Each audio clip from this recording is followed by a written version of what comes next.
Hello, my dear students. Welcome to the session number 10 of the Model Developmental Psychology 2. Today we will start to talk about the last period of lifespan, the period of late adulthood. And specifically, we will talk about three main ideas. Initially, we will talk about the concepts on late adulthood. Then we will make a brief analysis of elderly's ecological map, namely talking about the daily life of elderly in Macau. And finally, we'll talk about elderly's perceptual and motor development. As usual, I also included a list of some of the words that it's important for you to study to understand the contents of this class. So, about the concepts on late adulthood. When we talk about late adulthood, the last period of development, it's common to divide this in three categories or sub-stages. And if we can define that late adulthood will start around 65 years old, indeed, we can also tell that here we have from 65 to 75 years old what we can call the young old people, from 75 to 84 the middle old people, and finally more than 85 years old the old people. And there are many myths or misconceptions about what is being an old people, what is being elderly, and about aging.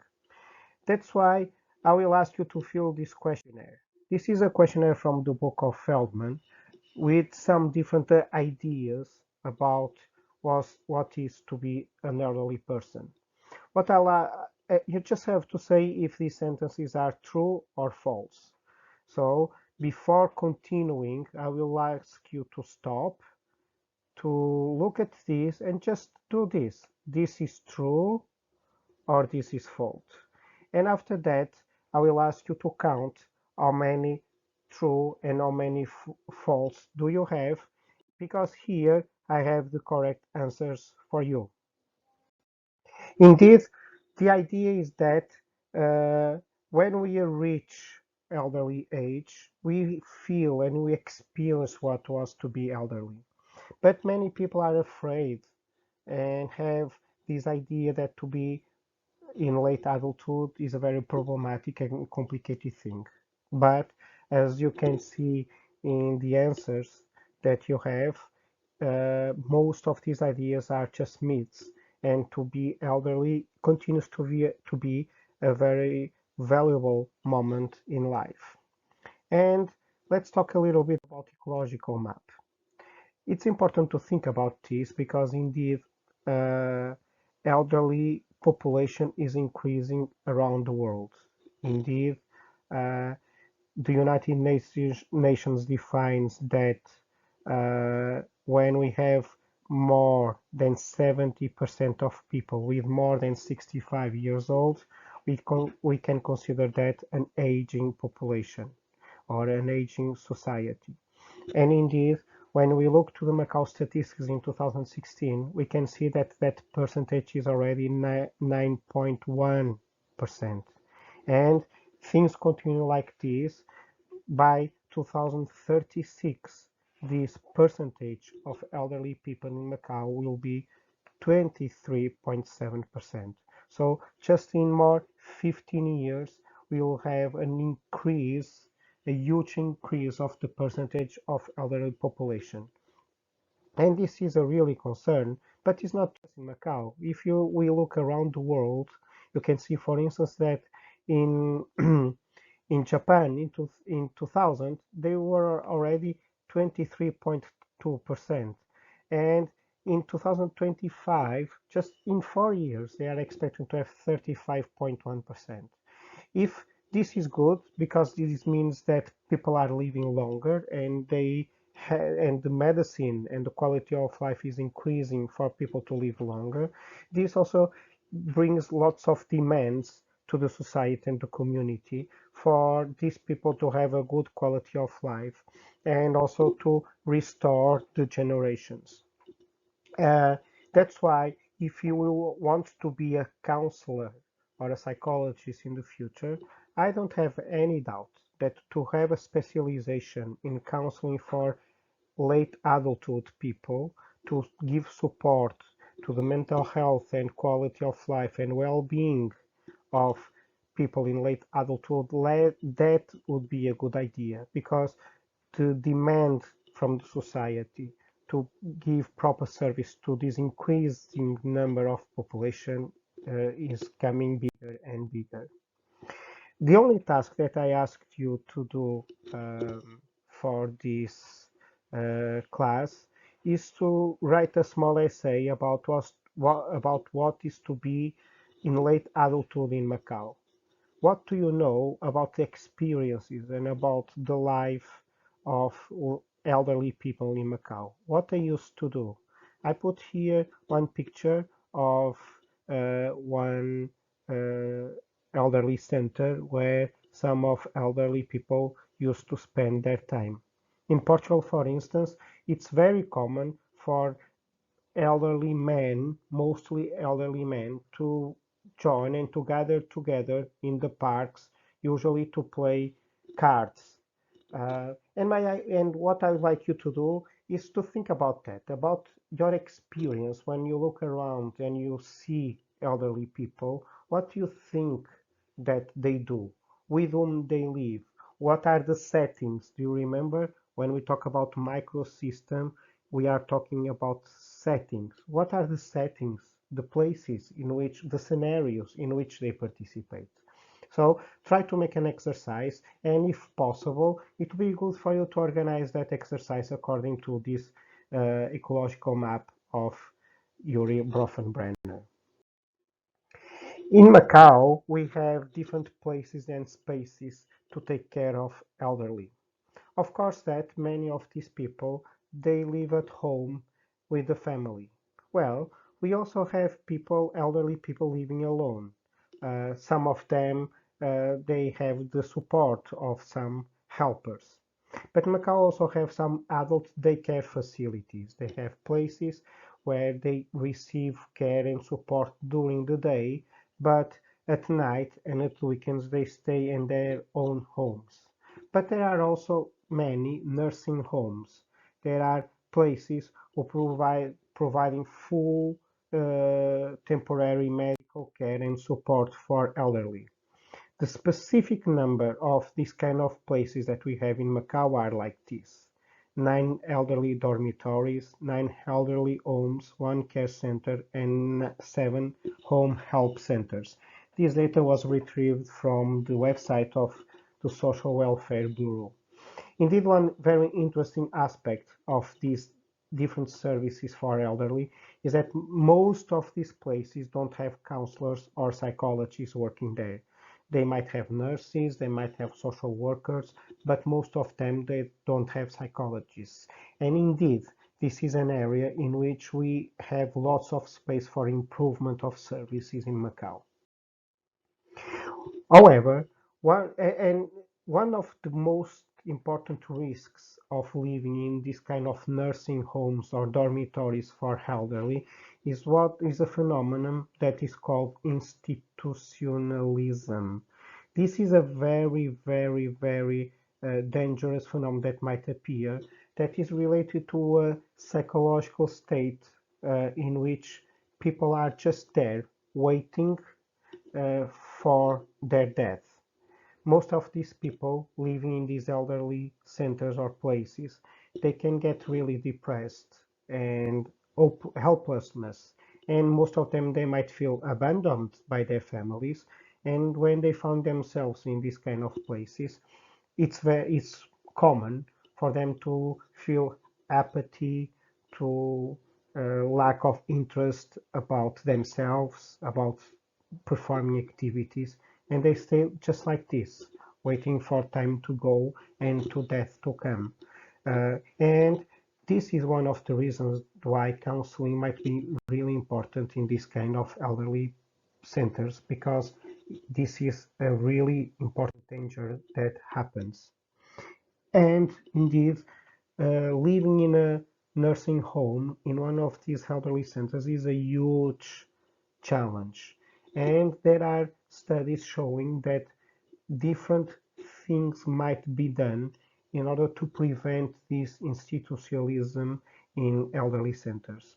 One of the things is to have the daily life of people in the center organized with fixed times, structured routines, so they will know when it's expected for them to to sleep, when it's expected for them to have meals, for them to have shower, for them to have social interaction. To have moments organized is very important, or else there will be a tendency for them to take naps and to sleep or to watch TV, to have many passive activities during the day, and then at night they will not want to sleep. And this might be a really problem, because to have this room napping or being less active, it's really a risk for these people. And if they are like that, they will not want to sleep at night. And to improve sleep at night, quality sleep is very important for them. And one of the other things that should be done is to go outdoors, to organize activities for them to go outdoors. And this is a challenge in Macau, because most of these nursing homes, they don't have outdoor place in the nursing home. It would be good to have a really nice house with a big garden or a backyard for them to be. But most of the nursing homes in Macau are in urban areas without outdoor place. So to organize their routines to go outdoor is important. And this is particularly important to make them to move, to be together and to be in movement. And all of this together will help them to improve sleep at night. And that is always a good purpose for people who are working with elderly. When we talk about late adulthood, reaching 65 years old, one important life event, something that is really changes the life of someone, is the retirement. I believe that at some point of life, many adults are starting to think about, oh, I'm doing the countdown because I want to get retired, because I'm so exhausted. I just want to feel free and not to have to work, and my life will be great when finally I will get retired. And indeed, most of the people, when they get the age for retirement at the beginning, they are in what is called a stage of honeymoon. Like a honeymoon, it seems that everything is okay. They are just focusing on what is great. Now I have time to travel, to do hobbies that I really like, and I don't have the burden of work. And this honeymoon is usually, typically, the first stage of retirement. But this usually does not stop here. After a few time, there is a moment of disenchantment in which elderly people start to feel that a purpose in life is missing. Because indeed, as we told last week, work is an important dimension for adults. And without the purpose of work, many people start to feel really bad and without motivation, because they are missing this purpose of life, and they start to think that retirement is not that good at all. Because of that, some of retired people, they start to rethink about their situation and to try to find new options and new possibilities. And this moment of reorientation, of thinking about changing something, sometimes makes some of them to terminate the retirement. Some of them, they decide to go work again, to try to find themselves useful until some physical serious problem appears, and they feel too exhausted and fragile to continue functioning, they prefer to continue to work. Um, some of them, they find a meaning in life trying to find a new routine in which they find other purposes. Some of them, they can try to find volunteer work. Some of them they can try to take care of their grandkids. And this idea of thinking of continuing to have a purpose in life in elderly, to feel that my life is worth to continue living, is very important for elderly people. And as counselors, if we work with elderly people in this stage, we should be attentive to this aspect of different stages of retirement.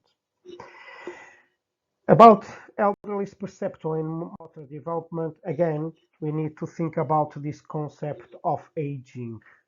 I think that you clearly remember the difference between primary aging and secondary aging. Primary aging, or senescence, is related to maturation and biological factors, and secondary aging is related to more environmental factors and to the style of life that people used to have. And indeed, if that was important in adulthood, and now in late adulthood, our body will feel the consequences of the life that we had in the past. And the signs of aging can be external or internal. The signs of aging starts to be very clear, and we can see it mainly in the hair. Everybody knows that with age, our hair starts gradually to become gray and eventually white. Uh, our skin will lose its elasticity, and this is related to uh, to collagen, because we lose collagen, an important protein for the body tissue, and even we become shorter. With age, we start to lose height and usually weight too. Uh, Usually because of the bones and because we are starting to lose calcium. Of course, that to have extra doses of calcium and to keep physical exercise can prevent this, and is very continues to be very important even in late adulthood. But there are also internal signs of aging. In this scan, you can see how the brain of elderly people becomes smaller, and you can see more space here inside the skull. So the space between the brain and the skull doubles from age 20 to 70 here, because our brain shrinks. And this also happens because the blood flow to the brain is reduced. So the brain starts to have less oxygen and glucose available to function. And also the number of neurons activated starts to decline, and we have less active neurons in our brain. Other aspects in our body, internal aspects, are also very important, and one is related to our heart.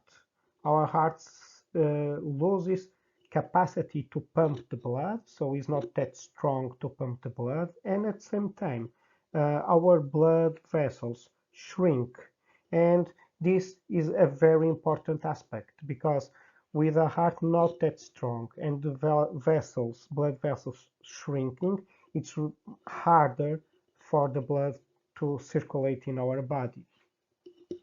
Respiratory system is less efficient, and even to digest food becomes more complicated, and to have constipation is one common problem in elderly people. Uh, In our senses, we can also see some signs of aging in elderly people, mainly in vision.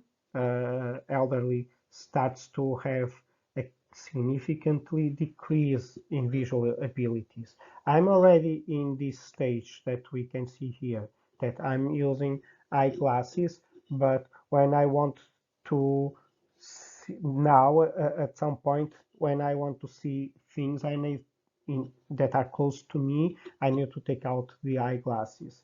And indeed, these visual difficulties that people might have starts to increase in elderly ages. And one of the common diseases that appears is cataracts, something that can be solved with an operation, and also visual problems. Hearing loss is also very common in elderly people. uh, Around 30% of adults aged 65 to 74 have some kind of hearing loss. It's a huge number. And indeed, hearing loss creates lots of, has a very significant impact in social life and interaction of people, um, because they cannot hear properly, and to interact and to be with others becomes more difficult. Elderly people also starts to lose sensitivity in taste and smell. And as you can imagine, for people who likes to eat and to drink, this implies a decline in quality of life. Another important sign of age in our body is the reaction time. Indeed, our brain starts to, not only the brain, all the nervous system starts to process information in a much slower way. So all the processes, from the moment we see something, we receive some stimulus, until we process and we react, all of this takes longer. So when we are interacting with elderly people, indeed, we need to be more patient and give more time for people to process information and to give us the answer that we are expecting. Well, that's also why there are some studies showing an higher incidence of accidents for elderly people. Indeed, this is not consistent, but there are some studies showing this. Another aspect that changes with age is the perception of time. For elderly, the perception of time completely changes. There is this sensation that the days and weeks seem to go by more quickly. I think that we all feel this. When we were kids, it seems that 1 week was lots of time, and now that we are growing up, it seems that 1 week goes really fast. But indeed, elderly systematically describe this sensation that with age, time seems to rush really fast, and that one day really disappears really sudden. That's why time, and to make a good use of time, is also very important for elderly. To conclude, just one idea that aging and all these biological signs of aging, mainly the external, are particularly complicated for women. Indeed, there are studies showing that there are negative stereotypes against appearing old, both for men and women, but mostly for women. Indeed, um, for women to show signs of aging is more complicated to be accepted.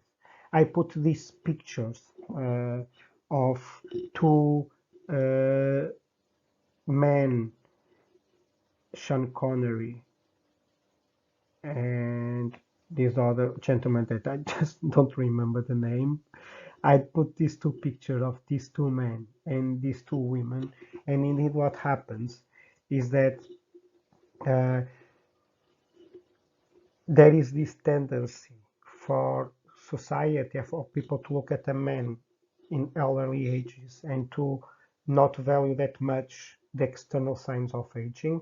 To have a white hair in a man can be considered sensual and pretty, but for a woman, to have white hair is not considered like that. And a woman needs to hide and to tie their hair because of it.